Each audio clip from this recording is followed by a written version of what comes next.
नमस्कार। बिहार 24 सच से सामना देख रहे सभी दर्शकों का अभिनंदन। मैं हूं कन्हैया ठाकुर। काफी लंबे अरसे बाद मैं बिहार 24 सच से सामना के स्टूडियो से एक एंकरिंग कर न्यूज की जानकारी आपको दे रहा हूं। आज के खबर का विषय पुलिस की कार्यशैली ही है। भाई क्या करें, पुलिस पर सभी लोग डिपेंड हैं, पुलिस के पास जाते हैं। हमारे मुख्यमंत्री बता रहे हैं कि सुशासन है भाई, यहाँ पुलिस अपना काम करेगी, कानून अपना काम करेगा, सारा कुछ ठीक है। डीजीपी महोदय आए हैं, पुलिस के बड़े बड़े अधिकारी हैं, सारे बता रहे हैं कि फर्स्ट इंफॉर्मेशन रिपोर्ट जो होती है वो डालनी है। आप अपना आवेदन दीजिए, आवेदन में आपको जो भी कहना है उस पर प्राथमिकी दर्ज की जानी है। थाना अध्यक्ष उस पर जांच करेंगे और जांच के बाद जो भी तथ्यात्मक बातें आएंगी वो सामने में आता है। कानून में आईपीसी में 211 का भी प्रावधान है। अगर किसी मामले में कोई आवेदन अगर कोई गलत रूप में दे रहा है, उस पर जांच हो तो जिस धारा में उस पर केस है 211 में उल्टे उस धारा में मामला दर्ज हो सकता है। इतनी सारी प्रावधानें हैं, इतना इंस्ट्रक्शन है, बावजूद हमारे थाना अध्यक्ष प्राथमिकी दर्ज करने में न जाने क्यों परेशानी महसूस कर रहे हैं। अनुमंडल पुलिस की तो, झंझारपुर अनुमंडल पुलिस की तो मतलब निराली व्यवस्था है। इंस्पेक्टर साहब, हमारे सर्किल इंस्पेक्टर, वो जिस मकान में रहते हैं उसके प्रेम में फंस गए, आरोप लगा, जांच हुई। मधेपुर के एसएचओ एक सेना के जवान को पीट डाले, जांच हुआ, फिर मामला पेचअप हो रहा है। झंझारपुर आरएस के थाना प्रभारी महादलित पंच को पीट दिए, स्टेशन डायरी में छेड़छाड़ किए, उसकी भी जांच हुई। इन खबरों के बीच एक खबर भेजा थाना से भी आ रही है। भेजा थाना के थाना अध्यक्ष चोरी के एक मामले में प्राथमिकी दर्ज नहीं कर रहे हैं। काफी परेशान है लोग।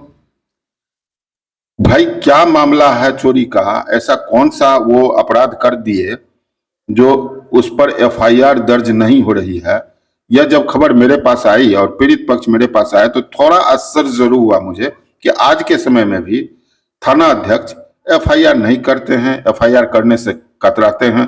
आरोप तो कई प्रकार के लोग लगा रहे हैं जिनको ऑन कैमरा विथ प्रूफ मैं नहीं बता सकता हूं। फिलहाल जो पीड़ित पक्ष हैं, जो आवेदन करता है, मैं उनसे आपको मिलवाता हूं, वही बताएंगे कि आखिर क्या मामला है। भोला महतो जी, आपका हम अपने चैनल में स्वागत करते हैं जी।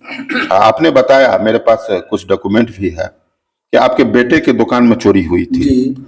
कब चोरी हुई और प्राथमिकी दर्ज अब तक हुई क्या? जी नहीं हुआ है। बताइए कब चोरी हुई, क्या हुआ? 6 तारीख को मेरे लड़के को शादी था, उसे 1-2 रोज पहले से मेरे लड़का शादी में व्यस्त था। उसके बाद शादी जो हो चुका है तो 9 तारीख को 11 बजे दिन को मेरे लड़का ने दुकान पर गया, दुकान खोला तो इसके मोबाइल कुछ गायब था और सेनमारी हुआ था पीछे से। तो मेरे लड़का ने मुझे फोन किया तो मेरे लड़का बड़े वाला भी बाहर से जो आए हुए वो सब गया, देखा तो सही में देखा तो मैंने चौकीदार को फोन किया तो चौकीदार जी वही थाने पर थे। तो बोला कि जो अच्छा आप लोग वहीं रुको, छोटा बाबू के साथ हम लोग आ रहे हैं। तो लगभग 1 घंटा के बाद छोटा बाबू आए, फोर्स लेकर के आए और सारा इंक्वायरी किए, आगे पीछे सब इंक्वायरी करके डायरी नोट किया। डायरी नोट करके मैंने पूछा कि सेनमारी को क्या करूं सर? तो बोला कि इसको झाँप दो। फिर मैंने उसको झब्बा दिया। उसके बाद मैंने 10 तारीख को मुझे बुलाया। 10 तारीख को कहाँ बुलाया? थाना पर। तो मैंने गया तो वहां आवेदन लिख करके जो था मैंने थाना प्रभारी जी को दिए। दे करके उस समय थाना प्रभारी नहीं थे, छोटा बाबू ले लिया। बोला ठीक है जाओ, बड़ा बाबू आएंगे तो आपको हम बुलाएंगे। तो बड़ा बाबू दूसरे दिन आया तो 11 तारीख को तो मैंने गया तो बोलता है कि जो देखो इसमें से 4 नाम दिया है उसको हटा दो, उसके बाद मैंने एफआईआर करूंगा। चोरी के मामले में आप शंका के आधार पर 4 आदमी का नाम दिए थे। बड़ा वो आपको कह रहे थे तो 4 नाम हटा दो तब एफआईआर होगा। जी आगे क्या कहें? जी तो मैंने कहा सर मैं तो शंका व्यक्त करके दिया हूँ 1 साल पूर्व में ये लोग हमको लड़का को धमकी उमकी देता था, मारेंगे पीटेंगे ये करेंगे, इस डर से मैंने एसडीओ कोर्ट में आवेदन दे दिया। उसके डर से कहे यही लोग किया होगा या करवाया होगा, मैं देखा नहीं कि ये लोग किया है। अगर पदाधिकारी को मैंने कहा अगर आपके मतलब से होता तो छाड़ दीजिए, एफआईआर कर दीजिए, आपकी काम है जांच करके मुझे न्याय दिलाइए। मतलब 1 साल पहले भी ये लोग कुछ किए थे जिसका आप कोर्ट में इतला दिए हुए थे, आपको शंका हुआ जी कि इस घटना में ये लोग हो सकते हैं जी। क्या हुआ? हाँ। जी नहीं, अभी तक एफआईआर नहीं हुए। कल कितना तारीख है? आज 14 तारीख है सर। घटना आपकी 9 तारीख को है और 10 तारीख को आप आवेदन दिए, 9 तारीख को ही पुलिस जांच की, 14 तारीख को जब हमसे आप बात कर रहे हैं लगभग दोपहर का समय है, अब तक आपकी जानकारी में एफआईआर नहीं हुई है जी। क्या सामान गया वो तो आपके लड़के, मेरे लड़का बताएगा सर, पूछ लेते जी, उनसे पूछ लीजिए। फिलहाल अब तक आपकी एफआईआर नहीं हुई, आपने नाम हटा करके दूसरा कोई आवेदन दिया है?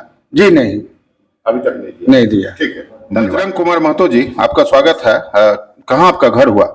मेरा घर भगता हुआ, भगत सिंह चौक भगता पे मेरा दुकान है मोबाइल का, मोबाइल रिपेयरिंग और ग्राहक सेवा केंद्र भी आईपीपी का चलाता हूँ मैं सर।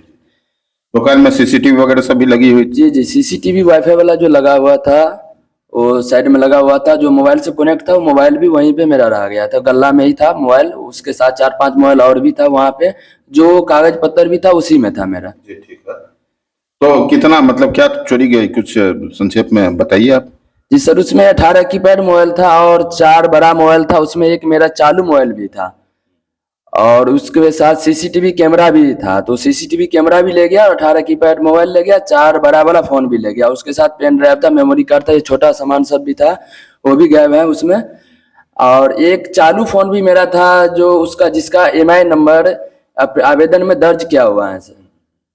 आपके पिताजी आवेदन दिए हैं? जी, मेरे पिताजी आवेदन दिए हुए हैं। अभी तक एफआईआर नहीं हुई है? जी नहीं, अभी तक एफआईआर नहीं किया है दरोगा साहब से। क्या कहते हैं दरोगा बाबू? दरोगा बाबू बोलता है जो जिन लोगों का नाम दिया उन लोगों का नाम छांट दीजिए, हम एफआईआर कर देते हैं। बिना छांटे नहीं करेंगे? बिना छांटे बोला नहीं करेंगे एफआईआर। मतलब आप 4 दिन से लगातार दौड़ रहे हैं, आपका बड़ा बाबू आपका एफआईआर नहीं किए तो आपके पिताजी आवेदन ऊपर भी दिए, एसपी डीएसपी को भी आवेदन दिए हैं? जी, एसपी और डीएसपी को भी आवेदन दिया हुआ है सर, पोस्ट ऑफिस के द्वारा दिया हुआ है सर। जी, अब तक एफआईआर नहीं हुआ है। पिता और पुत्र दोनों को कैमरा के सामने लाना चाहता था, इसीलिए तो आप इस बात को समझ सकें कि एक आवेदन डालने के बाद कितनी परेशानी झेलनी पड़ती है। इन दोनों व्यक्तियों का स्पष्ट कहना है कि एक ऐसे कुछ गांव में दबंग प्रवृत्ति के लोग थे जिससे पहले भी इनकी अदावत हुई थी, शंका है कि उन लोगों ने चोरी करवाया होगा। शादी बहन की थी इनकी, उसी में 4 दिन व्यस्त थे। बाकी क्या कहा दरोगा बाबू, इनको क्या कह रहे हैं? 14 तारीख की बात है और अब तक एफआईआर नहीं हो रहा है। घटना 9 तारीख की है। फर्स्ट इंफॉर्मेशन रिपोर्ट के सिद्धांत को एकदम मिट्टी में मिलाने पर हमारे दरोगा बाबू तुले हुए हैं। और इस बात को तो देखें, बिहार के रहनुमा बड़े अधिकारी जो फर्स्ट इंफॉर्मेशन रिपोर्ट